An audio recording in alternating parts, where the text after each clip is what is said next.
To the table, something creative, something different, showing people that brothers can actually do something from start to finish and get it done successfully. You know, and positively. Yeah, definitely. Which definitely. you don't ever see. You never see that. We always gotta be fighting, scrapping, beefing with each other. It's not the case. And then also, you know, for people who have respect for each other's abilities and talents. My uncle would do these really intricate kind of fantasy pieces with, you know, the half-naked women and the stars and the moons and, you know, the type of stuff you see on Vans in the 70s. And I just really liked it, and so it really got me on that mind of thinking about art in that way and about doing that, you know, all the time. I was already an artist, so I was already into art and I was already doing artistic things. And someone introduced me to comic books, and since I was such a fan of what I was reading and what I liked, and I've always been a fan of stories, it just kind of came together just that simply, you know, right from one art into another art, and I just put them together. If you can draw, then people saw some value in you other than, you know, someone to target, to rob or beat up or whatever. And so I would draw a lot, and I would draw to make friends, and I would draw to communicate with people. Intentionally, I try to draw African people and black people so that they look like African people and black people. I think one thing that happens in mainstream American comic books is that you get, and this is lessening now, but for the most part you still get a lot of images where it's just a white person or an ethnically ambiguous person who's been colored dark enough for someone to say, oh, that's a black guy or that's a black woman. And it's not really the features, and so then when people read this stuff, they don't take it home with them, they don't really internalize it. Or at least not consciously, they don't internalize it. But they're projecting themselves onto an image that's not really them. And so that's one thing I intentionally try to do with all my art. You know, if I'm drawing, no matter who I'm drawing, if I'm drawing a black person, I try to intentionally make that person have the features and looks of a black person. And if I'm drawing, you know, a white person or an Asian person, I try to really go in and find those things that make it look and make you bring those images to mind. All right, this is an Asian person. A lot of times I say I'm an artist because I feel like, you know, as far as art versus comic book art goes, it's all the same. You know, art is art. You know, you might not be doing comic book art, you might be doing billboards, you could do murals. You know, if you can draw and you're drawing the hawk, you know, no matter where you draw them, it's still art. But there's always that pressure and that temptation as you go through life. Life is harder without money. You know, the less money you have, the harder things get. And so you want to make more and more money, and it just leads to you selling what you do. And in my mind, art is a really valuable thing. It's part of society. It helps to shape society and things like that. But it leads to you selling it really cheap because you got to survive. And the industry just does not help with all that. You know, they sell it cheaper and cheaper and cheaper. I was thinking about my book, which is very underexposed. And even though I feel like it's something that's good for children, I feel like it's good for the community, I feel like it's good for people on a whole, I don't feel like it's going to make me a whole lot of money. In general, I like them to come away with a better sense of well-being, a sense of self, a sense of this is good work, I really enjoyed it, I would show this to other people. More specifically, a lot of times I try to put ideas and morals and messages and things, and so I like them to get whatever the message is.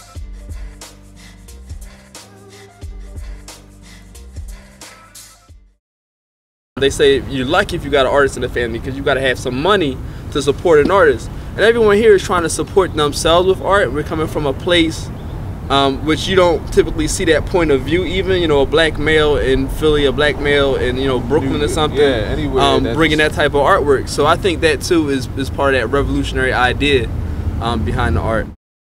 I was always into art, and my dad and my mom motivated that. They bought me art supplies and stuff like that, and you know, I just kept doing it. It was fun, you know, started off young, so it was just something that I liked doing, and yeah, I just kept at it, and it became something that instead of just liking to do, it was something that I became to love. Comic book art for me, it captures everything that I like about art. It's dynamic. You get a chance to tell a story. And you could express yourself in any way you think, any kind of story, any form, any medium.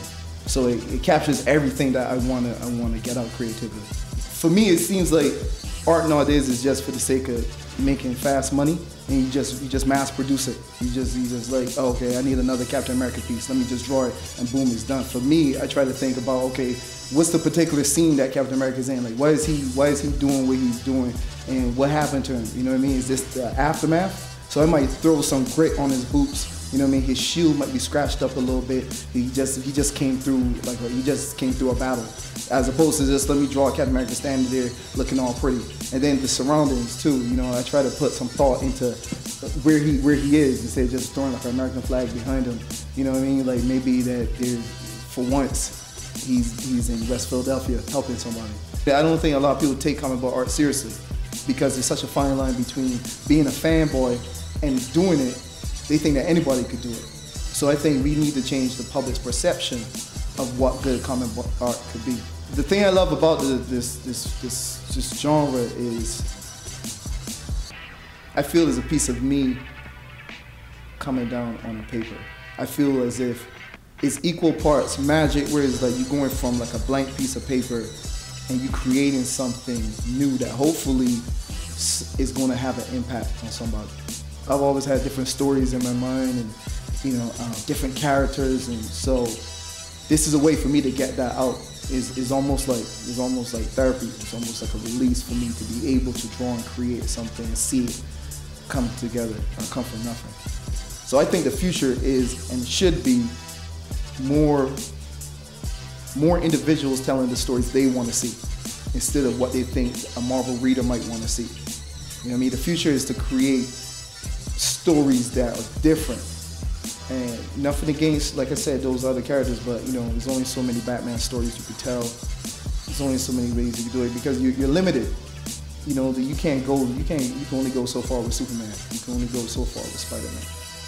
But we as independent creators, we have to come up with our own stories and our own characters. So that's why I want to see the future of comic theme. I want people to feel as if they're taking away something more than they came with. You know, it's easy to just look at a piece and be like, oh, okay, I recognize that character, that's so-and-so. But to look at it and be like, oh, I never saw that pose before, or I never, you know, you get an emotion from it. That's why I want people to feel like I gave it my all, that I didn't just take the easy way out.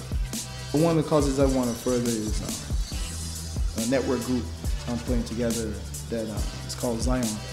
And it's supposed to serve as a way to bring fans and creators alike together. So I want to get this networking group really running and hopefully bring more and more people together. And, you know, so we're starting here in Philadelphia to build a local comic art scene, but we want to spread it out. I'm starting a chapter in New York, and we'll go from there and see how much further it can spread.